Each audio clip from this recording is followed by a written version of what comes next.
Okay, let's just jump right into this explainer. We're going to uncover the invisible glue, the hidden infrastructure that is literally holding the entire modern internet together. We're breaking down exactly how the digital world is operating right under our noses. So here's a question to get us started. How does the entire internet actually communicate behind your back? I mean, every single day, apps are just seamlessly talking to each other, passing absolute mountains of data back and forth, and we completely miss it. We take it entirely for granted because it feels, almost like magic. But it isn't magic. It's actually highly structured, rigorous architecture. And this really illustrates what I mean by that magic. Think about your normal everyday routines for a second. You log into Spotify using your Facebook account. You glance at the weather on your phone's home screen. You buy something online and pay securely using Stripe. You do all of this in seconds without a second thought. But behind the scenes, an API is actually doing all the heavy lifting for every single one of those actions. APIs are literally everywhere, yet most people have absolutely no clue what they are or how they even work. Let's break this down with what is probably the absolute best, simplest analogy in tech: the restaurant waiter. Imagine you're sitting at a table in a nice restaurant. You represent the app. The kitchen, which holds all the raw ingredients and the ability to actually cook them, is the server or database. Now, you don't just march into the kitchen yourself and start grabbing tomatoes, right? Of course not.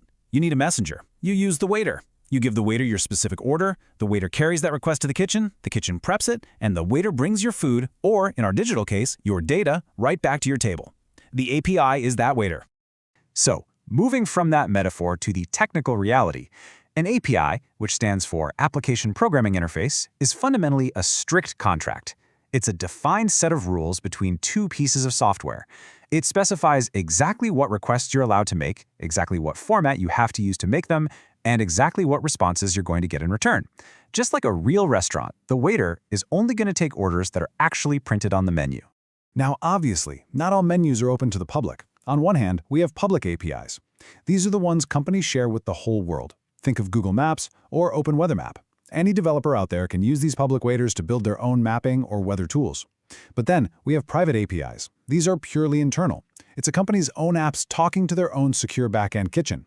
You're never going to see these, but they are absolutely crucial for keeping the software you use every day running smoothly. Okay, so the most common type of API you're going to run into in modern web and mobile apps is the REST API. And REST APIs generally operate using 4 fundamental actions built on standard HTTP methods. You can think of these as the 4 main verbs of the internet. You have GET to retrieve data, POST to send new data, PUT to update existing data, and DELETE to remove data. Get, post, put, delete. It's this simple, predictable rhythm that forms the heartbeat of all modern web communication. Let's ground those REST methods in reality for a second. When you wake up and open your weather app, your phone is immediately sending a GET request. It calls a very specific URL, what developers call an endpoint, at the Open Weather Map API, and it passes along your current location. It's essentially asking the waiter, hey, please get me the current forecast for these exact coordinates. And when that API waiter brings your data back from the kitchen, it doesn't just toss a messy pile of raw database code onto your table. No, it serves it up on a very structured platter. The language most APIs speak today is called JSON, or JavaScript Object Notation. It's a highly structured, somewhat human-readable data format that organizes information into neat little key value pairs all wrapped up in curly braces. And this right here is exactly what that raw JSON code actually looks like. It is incredibly literal. Temperature is 28, city is Mumbai, unit is Celsius. Your weather app takes this stark, machine-readable data, which, let's be honest, is pretty boring on its own, and transforms it into that beautiful, intuitive interface with the nice little sun and cloud animations you actually see. The API just provides the raw facts. The app's job is to make it look pretty. But wait a second.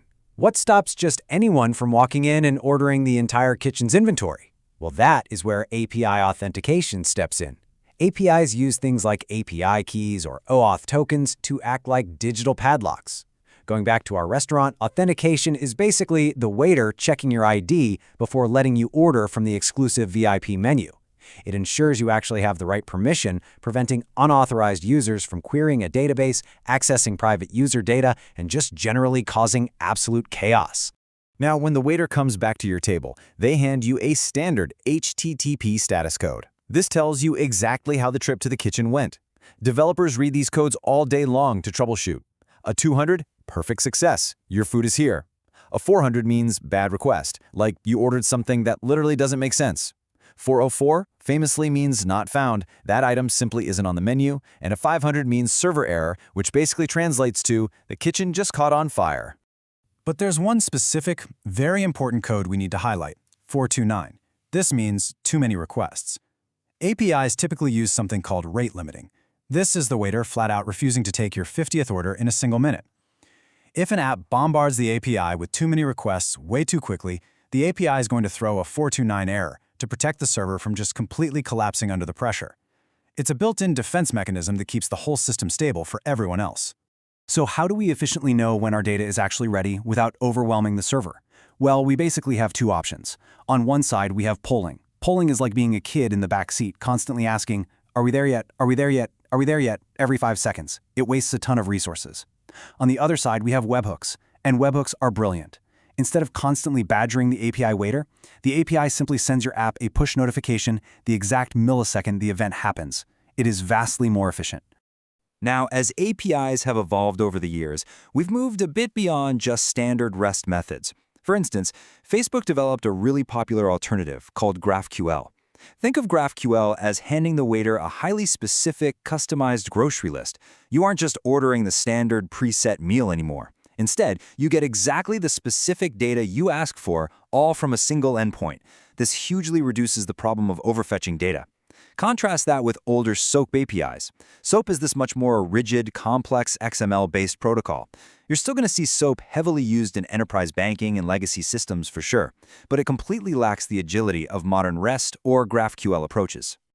All right, let's look at how all this power actually compounds out in the real world with something called API chaining. Tools like Zapier and Make operate entirely by connecting different APIs together. They trigger an action in one app the moment an event happens in another, creating this massive automated domino effect. Or take the WordPress REST API, which allows external apps to programmatically publish posts on your website while you're fast asleep, or a Notion database seamlessly syncing its rows right into a Google Sheet. It's all just invisible API waiters passing notes to each other. And this brings us to the massive financial reality of all this infrastructure, the API economy. Consider companies like Stripe for payments, Twilio for SMS text messages, SendGrid for email. Developers today do not waste their time building complex payment gateways or text message service from scratch. There's no point. They just integrate these existing APIs. Because of this, we now have an entire software ecosystem where companies have built literal trillion-dollar businesses simply by packaging up their functionality and selling API access. They've successfully monetized the kitchen. So the crucial takeaway here, perfectly summed up by this quote from our source material, is that APIs truly are the invisible infrastructure that connects apps, services, and data across the internet. Our journey in this explainer took us from a simple restaurant waiter analogy to understanding the very backbone of modern software architecture.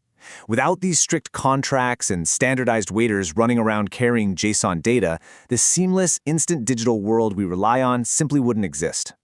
Which brings us to a final thought to leave you with today. Next time you quickly log into Spotify, or you glance at the weather widget on your home screen, or smoothly pay for something online, I want you to just pause for a second and ask yourself, which invisible waiter is currently taking your order? Suddenly, all that software you use every single day doesn't just look like a flat screen anymore. It looks like a bustling, magical, beautifully structured kitchen. Keep exploring, keep questioning, and we'll see you in our next explainer.